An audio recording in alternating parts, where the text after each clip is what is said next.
Hello, my name is Greg Villalobos. Hang around if you want to find out more about some of the gear and luggage that I used on my latest Trans-Euro Trail adventure.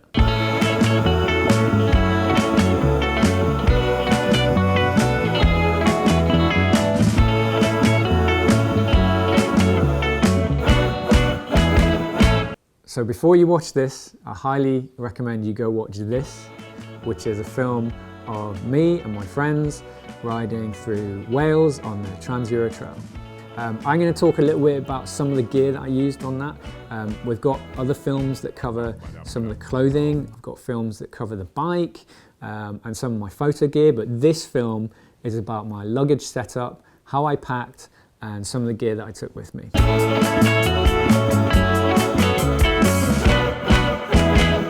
Okay, first up, navigation. So the PR7 that I was using, the AJP PR7 comes with a tablet installed on it. Now I've got another film that covers why I don't use that, and instead I use the Garmin Montana 700i. That's the one with the SOS function built into it. So that sits up front. It's a great unit. Again, if you want to know more about this unit, follow the links down below in the description. I've got a dedicated film about this. It's not a perfect unit. If you're used to using Android and navigating on a mobile phone, you'll probably find this unit quite frustrating because it is kind of feels like you're using something that was built in the year 2000 as opposed to 2020. The software is a little bit dated, but having said that, if you don't ask too much of it, it does what it needs to do very, very well. And it's really, really bomb-proof.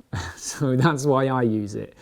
If you want something that does everything, then yeah, you're going to be frustrated. That's my summary, but you can find out more in my other film.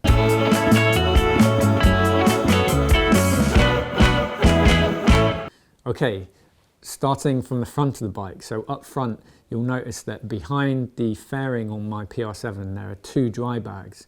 Now these are Alpkit Airlok tapered, I think they're called, dry bags. Now I chose those because they are a really good fit. They kind of taper down and they were just a really good fit for that space. And I've always thought on that bike that it was a bit of a wasted space. So by putting these dry bags up there, what it allows me to do is I can keep my waterproofs on the bike at all times. So I have an Adventure Spec Aqua pack jacket in the red bag, and I have a Klim Forecast pair of pants, waterproof pants in the other bag. And they are just there permanently, and it means that I can get whatever I'm wearing, I can get on that bike and I know that if it starts raining, I've got my waterproofs with me.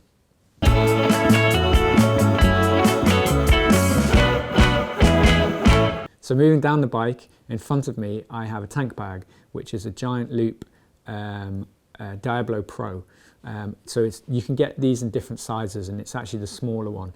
So what I really like about this is that the way it attaches, it has like a harness that straps onto your bike, and then the actual tank bag zips onto that harness, and means that you can very, very quickly and easily unzip it and take it with you into a cafe or whatever. Also, it covers the fuel cap on this bike, so you can half unzip it and fold it out, and you've got access to your fuel cap right there, which is fantastic. And then you just got to zip it back up.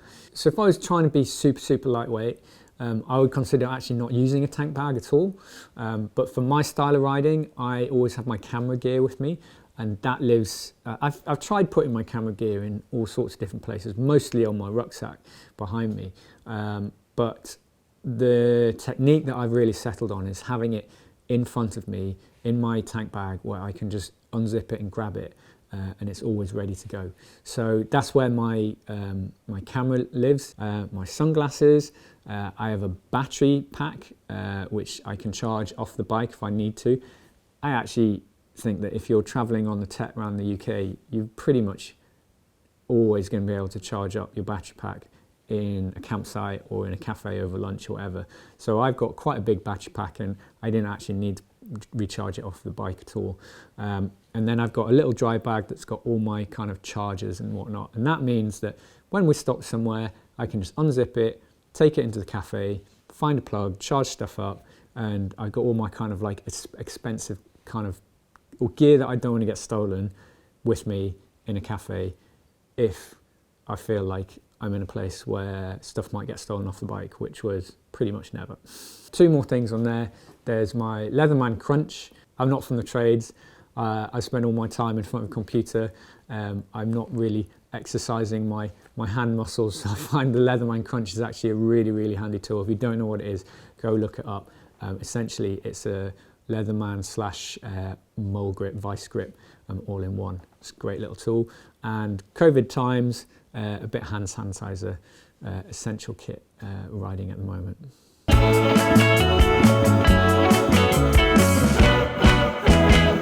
Okay, roll bag. So I use a Giant Loop Rogue roll bag. I've used different variations of this bag for kind of like 3, 4, 5 years. It's fantastic, really, really tough, never let me down, it's never let any water in. It's really simple, it's got an opening both ends. It means that if you stuff everything in one end and you close it all up, you can still open the other end to access that if you need to. It's been my real kind of go-to bag. And in that bag, I essentially keep everything I need to get my tent set up really, really quickly. So in this bag, I have a tent inner, a tent outer, which are all part of the tent, my poles, my pegs, and a couple of other kind of luxury items, one of which is a tarp, and then I've got my cook pouch. So that's everything I need to get set up really, really quickly. So I'll go into a bit more detail on those. So the main thing to point out here is when you buy your tent, so in this instance, it's a Terra Pioneer 2. I've had quite a few different tents, which I'll talk about in a minute, but when you get your tent, it's probably going to come in a long roll, which might be in a dry bag, it might not be a dry bag, but essentially it's going to come in a tube-like bag. And the temptation is to just take that, shove it in your bag, away you go, and that'll be fine. What I do is I separate the inner and outer into their own dry bags. What that means is that in the morning, if it's wet, if it's been raining, or even if it's not been raining, the chances are you're going to have condensation on the on the outer part of your tent. You can take down your inner and put that into its dry bag, knowing that it's going to stay dry. And then you can take the wet part of your tent, shake it off, get as much water off as you can, but essentially you're going to then pack that down into its own dry bag. And that means that you're keeping the wet part of the tent away from the dry part of the tent, which means that then the next night when you put it up from wherever you get to in the next campsite, you know that your dry part of your tent is going to stay dry. And if you don't do that, your essentially only option is to mix the wet part of your tent with the dry part of your tent, which is a bit of a nightmare. So just something that I've kind of picked up along the road. So in this picture, you can see I've got 2 dry bags. One's got my inner in, one's got my outer. I've got my tent poles, my tent pegs. One of the reasons why I like this Pioneer 2 is that the tent poles, when they're folded up, the section length is reasonably short. Now you can get super, super short ones designed for bike packing, but what you want to avoid is tent poles where their section lengths are longer than the bag that you're intending to take them in. So that's definitely something kind of worth looking at. Measure your bag and then measure go online and see how long the tent pole sections are, and make sure that they're compatible on this. And that's one of the benefits of using a roll bag, is that your roll bag tends to be quite long, and the tent peg sections on this tent are relatively short, which is a big thumbs up from me. So I've used all sorts of tents in the past. I've used a Terra Voyager XL, which is a huge tent, which I used for cycle touring when I was kind of on honeymoon and camping with my wife, and that's got a huge porch and lots of room for 2 people. On my more recent adventure riding TET trips, I've used a Vaude Hogan Ultralight, which is, it's sold as a 2-man, but it's not a 2-man, it's a tiny, it's like you'd literally be sleeping on top of each other. So it's a very, very intimate 2-man. It's a fine for a 1-man tent, and it packs like tiny, tiny, tiny. But it's not hugely comfortable.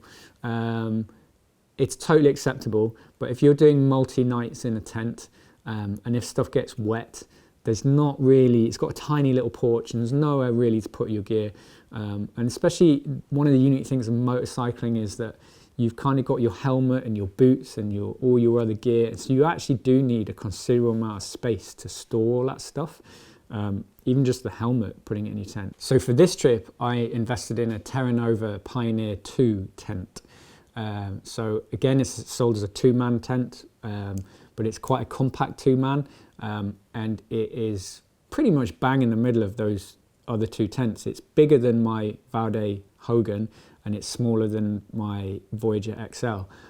It's probably comparable to the very, very popular Hubba by MSR. It's kind of a similar size. Why did I buy this and not the Hubba? Well, Terra is a UK-based brand. When my Terra Voyager XL has had issues, I've sent it back and they've repaired it really quickly. They're based in Derbyshire. I really like that about them. They're kind of really approachable. Also, it was reduced from 500 quid to 299, and I think it still is, so go have a look if you're interested. Okay, so this is my cook pouch, and inside my cook pouch, I have a hip flask, high alcohol to container size ratio. So I had some whiskey in there just to take the edge off each night, which was really enjoyable. I've got an Alpkit titanium pot, and inside that pot it fits a gas canister, and then there's a small little MSR stove, and then I've got a little penknife, and to be honest, I should have taken a lighter, but I didn't have one handy. I've got this little kind of striker thing which you can use to light the gas stove. A lighter would be smaller. Some of them actually have self-igniters on them anyway, and a pot of coffee and a torch. And so that was kind of the contents of that. And I mean, it's quite a lot of stuff to take for just a hot drink. And if you're prepared to kind of forego the comfort of that hot drink, you can probably lose a lot of that stuff and just eat packet foods and all the rest of it. And if you want to go ultra light, then that's what I would probably do.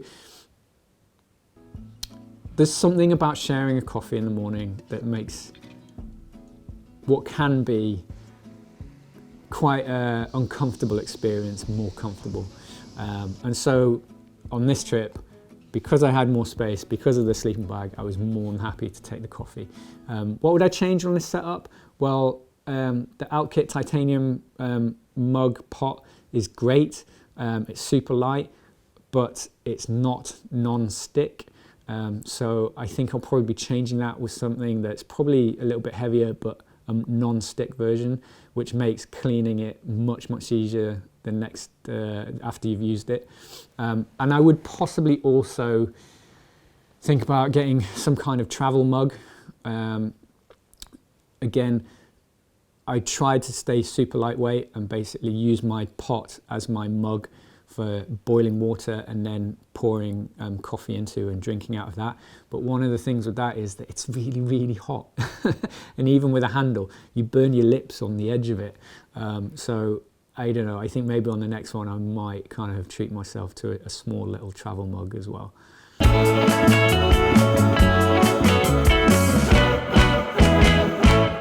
Okay, so again, moving down the bike, we've got my Kriega US-12 bags. Now, these come in different sizes, the OS6, which is tiny, the OS-12s and the OS-18s. Now, again, I try and keep everything super lightweight. I find the OS-18s are just a little bit large, so I opt for the OS-12s, and they are mounted on the OS base onto my AJP PR7. I have another film about how to mount that onto that bike. If you're interested, go watch it. Okay, so in one side are my clothes. So I always kind of feel like I'm taking too many clothes, but I felt like on this trip I pretty much did use everything. We're away for like 7 days. So let's delve into that all before I've got a little pack of Uncle Ben's rice. That's a super great tip that I got from Noel. It's really cheap, you can pick them up anywhere and they're great for dinner, and that just kind of lives in that bag ready for my emergency stash when we haven't managed to find dinner before camp. So clothes wise, in that dry bag I've got a small towel, I've got a spare pair of pants, Adventure Spec Core shorts, the other pair I'd be wearing as I'm riding. I've got a pair of shorts. I opted to take shorts rather than trousers because the linesman pants are a pretty good versatile trouser off the bike as well, if I needed trousers, and shorts are just smaller, take up less room, and it was warm. However, I hadn't really kind of factored in the midgie situation, so if I did this trip again and I recreated it at the same time of the year, I might not take the shorts. I might take something that actually goes all the way down to my ankles just to kind of keep the midgies away. I've got my Adventure Spec hybrid jacket. That was there to be worn during the day if I needed it. I didn't need it at all. It was more than warm enough. I definitely didn't need more layers during the day. It was very handy to just be able to put on at night in the evening, take all my other gear off and just wear that as my jacket around camp. And as I mentioned, if it was cold, I just threw it on during the night, and that was more than enough to keep me warm. I've got a couple of spare t-shirts. I think I did end up using those actually. And something missed out on here or rolled up, you can't see, I've got a spare pair of socks. So there was a pair of socks that I was riding in, and always another pair of socks. Oh, I know where they are, we're going to get to those. And then I got a pair of shoes. Now the shoes are always like something that people struggle with. I've got quite small feet, so they don't take up a huge amount of space. I think if you had like size 12 feet, kind of figuring out what to do with your shoes is always a problem. So you've got your riding boots, and you can just wear your riding boots all the time off the bike as well. But they get wet, they get smelly. You kind of want to get rid of them by the end of the day and put your feet into something else. Flip-flops are always an easy answer, as long as you know that you're not going to be going on any kind of more difficult terrain. I've just got a tiny pair of trainers. They're like gym trainers, and they kind of roll up, and anyway. But yeah, I always feel like shoes are a bit of a luxury, to be honest, and if you wanted to go super lightweight, you probably don't need to take them, but if you can fit them in, it's worth it. So in the other OS12, I've got all my sleep gear essentially. So in this bag I have got my sleeping bag, my roll mat, inflatable roll mat. I also chose to use a sleeping bag liner on this trip, and then I've got my wash bag with all my bits and bobs in. So I just want to talk a little bit about my sleeping bag. So previously, on my previous trips, I've used quite an old now Mountain Hardware Laminar sleeping bag, which is a synthetic bag. So this is my old sleeping bag, and it's done me proud. I've gone all over the world with this. It's quite old. I had to look it up. I think the comfort level is about -5-ish, -5 degrees Celsius. As I mentioned, it's synthetic. Yeah, it's great. It's worked fine. But it pretty much takes up almost the whole volume of that OS12 bag. So after my last film, one of the guys at Rab, Jim, who's a motorcyclist, kind of noted that I was using quite an old, large synthetic bag, and he asked me if I would like to try a Rab down sleeping bag. So I said yes, of course. And he sent over this. So this is a Rab Ascent 300, and as you can see, there's a pretty big difference in size. It's pretty much, almost half the size of my old bag. And this is a down sleeping bag. I'll be making some more films specifically about this, so keep an eye out for that. So this Rab Ascent 300 has got a comfort rating. I mean, it's a summer bag. It is a small bag, and it is a summer bag. So it's really got a limit of about 1 degree Celsius and a comfort level of, I think, about 6 degrees, something like that. Now, we were out riding in the summer. It was kind of up to 20 degrees during the day, and maybe the coldest it got was about 10 degrees. And so this was totally fine for this trip. The one night where I got a little bit cold, all I did was put my Baltic, Adventure Spec Baltic hybrid on, and it was fine. So it was a real revelation for me to actually have something, yeah, like a really high-tech new bit of kit that I'm not so worried about the weight of it, but the difference in pack size, it was the difference of being able to bring my cook gear or not. Essentially, that's what it equated to. So by using this, it allowed me to bring, yeah, it pretty much allowed me to bring my cook gear and my tarp. And the tarp was a massive benefit for the communal element of the trip. And the cook gear just meant I could really enjoy coffee. And I think if I hadn't had this, I wouldn't have been able to bring those other things because the volume of my bags would have been taken up by this. So the rest of my sleeping gear, so I've got the RAB Ascent 300.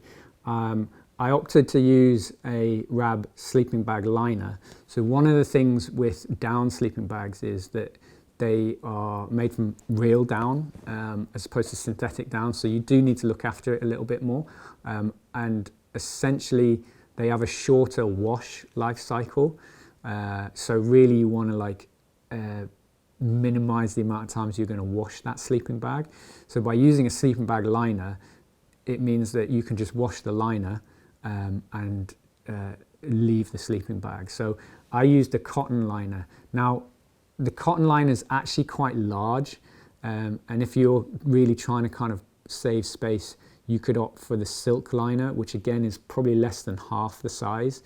But for this trip, I was fine to just use the cotton liner. I think I will give the silk liner a go, but yeah. And the cotton was fine, it was comfortable. It's kind of makes the experience of being in a sleeping bag almost the same as being in your bed, because essentially it's cotton, it's like cotton sheets. And it adds a little bit more warmth as well. Next to that, so I have had in the past I've had like the Thermarest, the big orange self-inflating Thermarests. They're big and I actually don't think they work that well. So the last trip I did, I invested in this Thermarest, I think it's a NeoAir, and it takes a lot more puff to get it going because it's not filled with foam. So you actually have to really empty your lungs a little bit harder and a little bit longer. But the benefit is it packs really, really small and inflates like it's a good, inch and a half thickness. Basically, my kids are really young. And my youngest is 2, and the importance of a good night's sleep when I'm away from the family over the last few years has greatly increased in significance. So and therefore I've been more than happy to invest in kit that is going to increase the chances of that good night's sleep. But yeah, the Thermarest NeoAir packs really, really small, and I'm really, really happy with it. And then the only other bit of kit here in my sleep kit is my wash bag.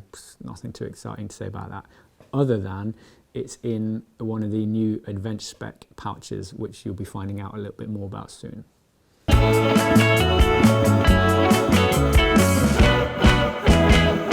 So speaking of new Adventure Spec gear, I used a prototype TET Pouch.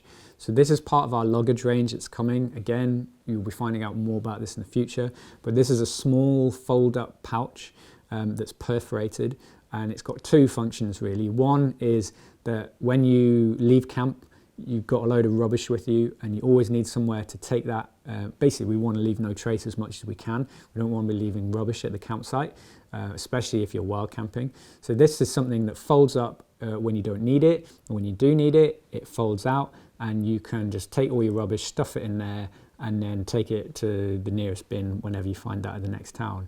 The other benefit is that it's quite good for drying stuff in. So I actually used it, I washed a pair of socks halfway through the trip, and I shoved those socks inside that bag and just clipped it on and rode, and it just dried out during the day in the sunshine. So it's kind of like it's a fold-up bag to put wet stuff, your towel, your swimming gear, whatever. The idea being that as long as it's not pouring with rain, the stuff should be dry by the time you get to wherever you're going.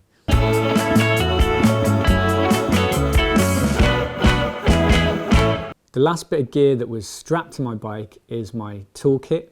And anyone that's doing lightweight adventure riding on the TET or similar stuff knows how important it is to take your own tools and be self-sufficient. So I use a Kriega US-5 dry bag to keep all my tools in. I don't actually use a tool roll. I know a lot of people use tool rolls, and that's fine. I quite like having all my gear in this bag. It means that when I'm just out on a day ride, I can just strap it to my bike. I know I've got everything I need in there. And then if I'm doing a multi-day ride, I can take it off and strap it to another piece of luggage. And it just attaches really, really securely, really well. And I know that everything I need is in that bag. So when you flip a US-5 over, it's got this like mesh compartment. So I keep a spare lightweight inner tube in there. So it's not actually inside the bag, it's outside. But that is a 21 inch, so basically an inner tube that fits my front wheel, which I know that if required, I can use that in my rear wheel as well to get me through the day and potentially the trip. So that's quite a common practice. The things to point out on that are it is a lightweight tube, because the heavier weight, they do get pretty big and thick and heavy and more difficult to pack away and take with you. So I opt to keep my emergency spare as a lightweight. And on this trip, I actually didn't need to use it. No one got a puncture at all on this trip. There were 6 bikes over 300 miles. And that's largely to everyone was basically using quite high pressures in their tires. So on my bike, I was running Motoz Rail Z tires, and I had Motoz inner tubes, not the uber heavy duty, but the heavy duty inner tubes. I think they're 3mm. And then I also used slime inside those, and I was running at about 30 psi, which was great, apart from maybe 1 or 2 lanes where it was really not great because I just couldn't get any traction. So it's getting a balance between the higher pressure you have, the less chance you have of getting pinch punctures. The lower pressure you have, the more grip you get, but the more chance of getting a puncture. So for me, I did regret it at the time, but largely I was more than happy to run higher pressures. Inside my toolkit, this is a bit of an overview. I've talked about the inner tube. Looking at this, there's some stuff that I actually probably didn't need to take, but I've got a hand pump, and I also have CO2 canisters and a nozzle for those canisters. And I kind of find that one of those canisters pretty much does a adventure bike tire. I'm just lazy, really. If I was being super strict with myself, I should have just managed with a hand pump, because a hand pump will do. And actually, we didn't need to use any of that stuff. I've got tire levers, 3. I think that you can actually change a tire with 1. 2 is kind of preferable. 3 is actually a bit of a luxury, but the more tire levers you have, the easier it can be. And one of those Motion Pro tire levers, well, they've all got the sockets at the other end, which is really handy, and making sure that those sockets are the right size sockets for your bike. So on my PR7, I actually can't remember what the main nut size is on the front and rear wheels off the top of my head. I think it's the same as KTM, but what I did do is I made sure that I had the right size. And you use these levers if you need to kind of take your front and rear wheels off, because you can get a bit of leverage on those things. And the other one's got an adapter to turn it into a socket wrench. So I've got a Motion Pro trail tool, which is really handy. Just kind of does all the basics on there. And then I've also got a Motion Pro T6 chain breaker, which is kind of the travel one. Again, I've not really had to use that for a long time, touch wood, but it is handy to have. And in there, I've got spare sections of chain and all sorts of little nuts and bolts and bits and bobs. I've got some giant loop pronghorn straps, which are really handy. Gorilla tape, which is really tough stuff. And actually, I've used it to patch up kind of clothing, and it's still there after like many washes after, so it's pretty good. I got some WD-40, which is really about kind of chain maintenance. I didn't actually use it. I should have used it, but it's always handy to have something to put on your chain to keep your chain clean. And then I had noticed, so on my PR7, I've changed the brake pads before I left. and I noticed that the pads that I put on were actually wearing really quickly. So I was a little bit anxious about that. So I took my old pads with me, which are a bit of a luxury again, because they're quite big and they're quite heavy. But fortunately, I didn't need to use them, but they were there if I needed them. Okay, so that was everything strapped to the bike, and then I was sat on the bike, and then strapped to me was my rucksack. So I used a Kriega T9 trail rucksack, which is a fairly new pack, and it's awesome. They come in two sizes, T18 and a T9. I find the T18 is quite big, it's quite heavy, and it's a bit of overkill for the style of riding that I do. The T9 is perfect size. Essentially, I did a trip around Northern Europe, and I used a rucksack to carry a lot of gear on because I didn't have a tank bag, and I didn't realize at the time, but it was really increasing my fatigue by having a heavy pack on my back. And so since then, I've done everything I can to keep everything on the bike and only keeping kind of like essentials and water on my back. So on this trip, I used the T9 with a bladder in it. Always essential to have quick access to water. Having a flip-up lid makes it really easy to have a drink during your ride, which is great. And then just the essentials. So I've got a GoPro Hero 9. If you're interested in my camera gear, watch the other film because I'll go into more detail about that. And it's on a Dango mount, which is a really, really kind of versatile gripper mount. It's designed to kind of clip onto the chin of your helmet, but I use it kind of to clip it onto different bits of my body. And the other really handy thing is I clip it on the back of the rucksack, and you get this beautiful shot of someone's riding behind you. It's almost like a drone looking backwards, especially with the stabilization on the Hero 9. So yeah, that's kind of pretty essential. And most of the time that was always just clipped on the strap of my rucksack, so I could always have easy access to it. I got a small tripod. I only used it once. I probably could have lived without it. I use a tripod when I'm out shooting myself and I've got no one to hold the camera, but on this trip it was mostly me holding the camera shooting other people, so I didn't really need that. I've got my camera charger, which is quite large. If that could fit into my my tank bag, I would have put it in there, but it doesn't. So one of the reasons why I keep it in my rucksack is so that I've always got it whenever I walk into a cafe. I can plug it in and get some juice into those batteries. And then the last thing was the bike wedge, which is my little tool to help me prop up the bike to get the perfect photo of it. If you don't know about the bike wedge and you're interested in motorcycle photography, go check it out, follow the links.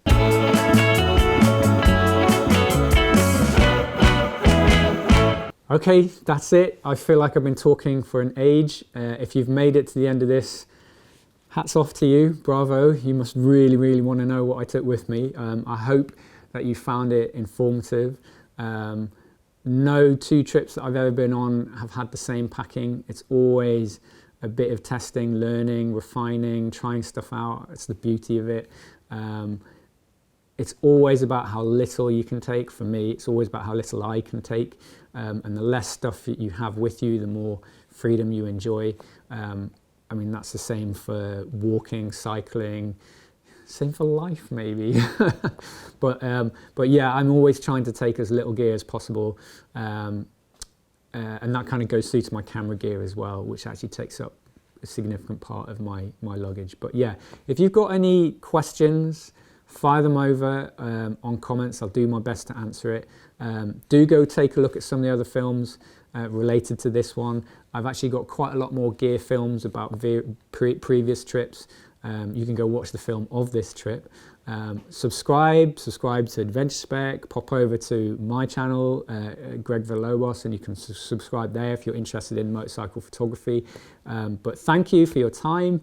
I know it's precious. I hope you enjoyed it. I will see you soon.